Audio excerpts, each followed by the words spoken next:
Guys, welcome back to next video. आज की video में हम देखने वाले हैं सफल हुआ G20। सऊदी अरेबिया को चुकानी पड़ेगी बड़ी कीमत, क्योंकि आया नहीं था, क्योंकि वो कश्मीर में G20 हुआ, उसमें उन्होंने स्किप कर दिया। तो क्या है पूरा मामला, देखते हैं जी न्यूज की रिपोर्ट से। ओरिजिनल वीडियो का लिंक है डिस्क्रिप्शन में। 1 2 3 लेट्स गो।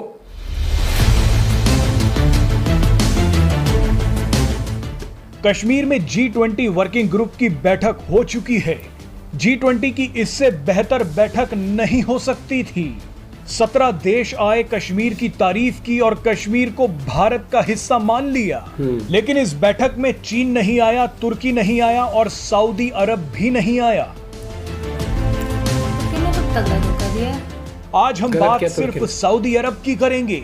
कई लोगों को लग रहा था कि भारत और सऊदी अरब के बीच रिश्ते मजबूत हो गए हैं, इसलिए सऊदी अरब को आना चाहिए।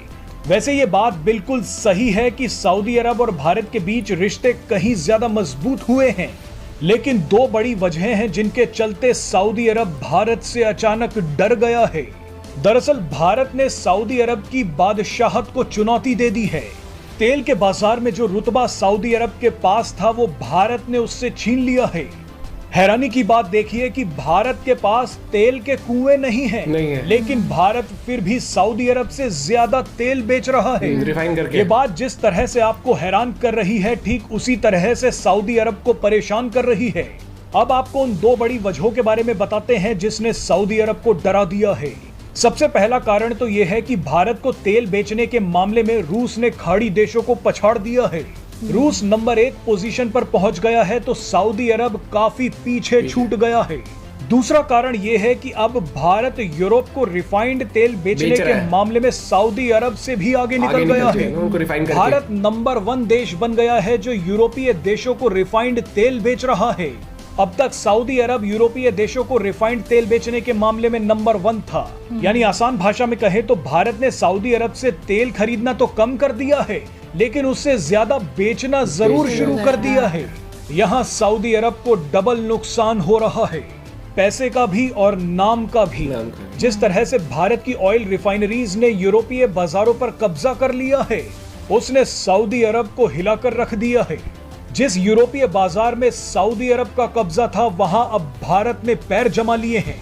भारत रोजाना 3.5 लाख बैरल यानी करीब 5.5 करोड़ लीटर ऑयल यूरोप को एक्सपोर्ट कर रहा है। सऊदी अरब को लग रहा था कि भारत रूस से उतना ही तेल खरीदेगा जितना उसको जरूरत है, लेकिन भारत ने जरूरत से ज्यादा ही तेल खरीद लिया और उसे रिफाइन करके यूरोपीय बाजारों में मुनाफे पर बेच दिया। मजे की बात देखिए कि भारत के पास 1 महीने से ज्यादा ऑयल को रिजर्व करने की क्षमता नहीं है। ऐसे में यूरोपीय बाजारों पर कब्जा करने के लिए भारत ने रूस से ज्यादा तेल खरीदा और यूरोपीय बाजारों को तेल खरीदने पर मजबूर कर दिया। अब तो आप समझ ही गए होंगे कि सऊदी अरब कश्मीर में G20 बैठक में हिस्सा लेने क्यों नहीं आया। एक ये मुद्दा भी हो सकता है, एक मुझे लग रहा है कि जैसे सऊदी हो गया, तुर्की हो गया और चाइना, वो पाकिस्तान ने उनसे क्या बोला था कि कश्मीर को बॉयकॉट और कश्मीर हमारा है, हमारा हिस्सा है, उस तरीके से। लेकिन मुझे फिर भी मुझे क्योंकि चलो एक होता है कि आदमी मतलब कई सालों पहली बात भूल जाए, तुर्की को तो हाल ही में ही मदद करी थी। नहीं, आपके हिसाब से दोस्तों रिलीजन फैक्टर है कि पाकिस्तान ने बोला कि कोई मुस्लिम देश नहीं जाएगा उस वजह से, या फिर ये जो तेल कारोबार जो जिस तरीके से इंडिया ने ना तेल होते हुए भी तेल का उत्पादन नहीं करता इंडिया, लेकिन फिर भी रशिया से लेके और फिर इस लेवल पे बेच रहे कि सऊदी अरेबिया को पीछे छोड़ दिया यूरोप में बेचना। और यूरोप का दोगलापन देखो आप कि यूरोप वैसे तो रशिया से ले नहीं रहा क्योंकि नाटो के मेंबर है उस तरीके से, लेकिन वो ले तो रशिया का ही ऑयल रहे हैं, भले ही वो इंडिया के थ्रू रहे। तो भैया तुम ये समझ रहे हो कि ये सब ना वो है सोची समझी तरीके भी होते हैं, लेकिन मैं ये कहूंगा कि भाई सबसे पहले इस तरीके से विरोध करने की जगह अपना देश देखेगा ना, अपने लोगों इंडिया तो अपना देखेगा। और ये बहुत अच्छी अपॉर्चुनिटी है कि इंडिया रिफाइन, ऐसा थोड़ी लिखा है कि किसी ग्रंथ में लिखा है,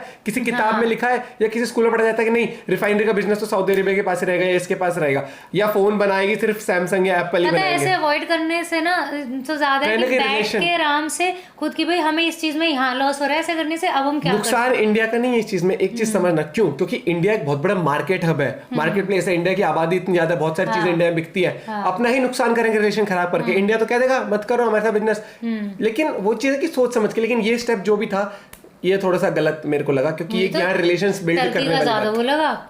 तुर्की का? हाँ, मतलब आपका क्या पॉइंट ऑफ व्यू है? वो भी काफी इंटरेस्टिंग रहेगा दोस्तों। लेकिन मुझे लगता है कि यहाँ पर अगर सिर्फ बिजनेस की वजह से ऐसे हैं तो फिर सैमसंग भी यूएस में काम करना बंद कर देगा कि नहीं यार एप्पल को ज्यादा फेवर मिलता है यूएस में, या फिर एप्पल ज्यादा बिकते हैं तो हम रहने देते हैं वहां पर। ऐसे थोड़ी होता है यार, आप कर रहे हो चीजें, लेकिन मुझे लग रहा है कहीं ना कहीं पाकिस्तान को खुश रहे। लेकिन पाकिस्तानी गुड बुक्स पे रह के क्या करेगा सऊदी अरेबिया? उनसे तो कितना ऊपर है, मिल भी नहीं, वो तो कुछ देते भी नहीं है।